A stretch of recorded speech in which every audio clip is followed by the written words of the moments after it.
लेकिन अभी मैं आप लोगों से ये बोलूंगा, पढ़ाई पे फोकस करते रहो बढ़िया तरीके से। बहुत गलत बात है, ऐसा बिल्कुल नहीं करना चाहिए था। इस तरीके से अगर आप करते हो तो आपकी क्रेडिबिलिटी खत्म होती है, आप पे जल्दी से लोग भरोसा नहीं करेंगे, ठीक है। तो नहीं करना चाहिए था ऐसा, लेकिन अपन क्या कर सकते हैं, ठीक है। अपन क्या कर सकते हैं अगर ऐसा है तो अपन केवल पढ़ाई कर सकते हैं, ठीक है। तो इसलिए बढ़िया तरीके से पढ़ाई करो। वो खुश हो रहा है, कह रहा है कंपटीशन कम हो गया, हाँ थोड़ी देर के लिए खुश हो जाओ, कोई बात नहीं। लेकिन जो बच्चे इस साल शायद सेकंड टॉपर थे, इसका मतलब वो अब पेपर नहीं दे पाएंगे, है ना। तो मैं उनसे बोलूंगा अपनी पढ़ाई में कभी बिल्कुल ना करें, पढ़ाई बिल्कुल ऐसी करते रहें, बढ़िया तरीके से, शानदार तरीके से, जोरदार तरीके से, ठीक है ना। क्योंकि तुम्हारे पास जेई मेंस का अटेम्प्ट तो है ही, तो जेई मेंस का अटेम्प्ट है तो खूब मेहनत करो बढ़िया तरीके से।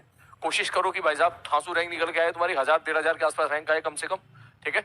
और बढ़िया से बढ़िया कॉलेज पहुंचो, एनआईटी त्रिची पहुंचो, सूरतकल पहुंचो, वारंगल पहुंचो। And believe me, in college का प्लेसमेंट भी आईआईटी के इक्विवेलेंट ही है, ठीक है ना। तो कोई बच्चा अगर सेकंड ड्रॉपर है तो ये ना सोचे कि सर अब जो है आईआईटी का ऑप्शन अगर हट गया है तो हम क्या करेंगे, ठीक है। मैं आपको बता दूं, जैसे त्रिची, सूरतकल, वारंगल, ये जो टॉप के कॉलेजेस हैं, ठीक है, प्लेसमेंट धांसू लेवल का होता है, कोई कमी नहीं है यहाँ पर भी। नॉट ओनली प्लेसमेंट, हो सकता है आप में से कुछ लोग आगे रिसर्च फील्ड में जाना चाहे तो यहाँ आपको उतना ही इक्वली जोरदार एक्सपोजर देखने के लिए मिलेगा जो किसी आईआईटी में देखने के लिए मिलता है। एनआईटी इलाहाबाद हो गया, बिल्कुल, नागपुर हो गया, जयपुर हो गया। सर ओनली 5 लाख रजिस्ट्रेशन हुए इस साल है, तो ये तो अच्छा है तुम्हारे लिए, है तुम्हारे लिए तो अच्छा है भाई, है भाई। मुझे तो इस वक्त इस बैच में जो बच्चे इस टाइम मुझे लाइव देख रहे हैं, मुझे तो उन पे पूरा भरोसा है कि उनका रिजल्ट बहुत अच्छा आने वाला है। डेफिनेटली वे बहुत अच्छे कॉलेज में पहुंचने वाले हैं। आपको है या नहीं है वो एक बार अपने आप से पूछो, और अगर नहीं है तो आपको होना चाहिए। मैं लॉजिकली बात बोल रहा हूं क्योंकि अब बिल्कुल एंडिंग फेज आ रहा है, ठीक है।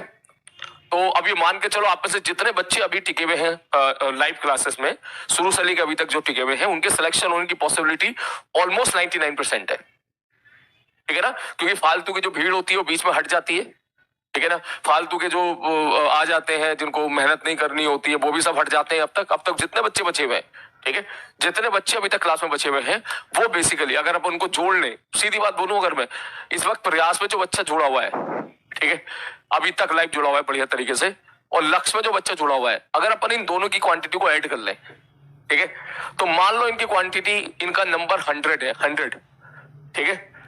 और हम पीडब्ल्यू के सिलेक्शन के लेके बात करें, जो पीडब्ल्यू में प्योरली ऑनलाइन होकर सिलेक्ट होते हैं, तो वो रेशियो ऑलमोस्ट धीरे धीरे अचीव हो रहा है। मतलब ऐसे मान के चल, अगर 100 बच्चे हैं तो ऐसे मान के चल 80 बच्चे सेलेक्ट हो रहे हैं। इसका मतलब आपके सेलेक्ट होने की पॉसिबिलिटी अप्रोक्सीमेटली ये मान के चल 82-83% हो चुकी है।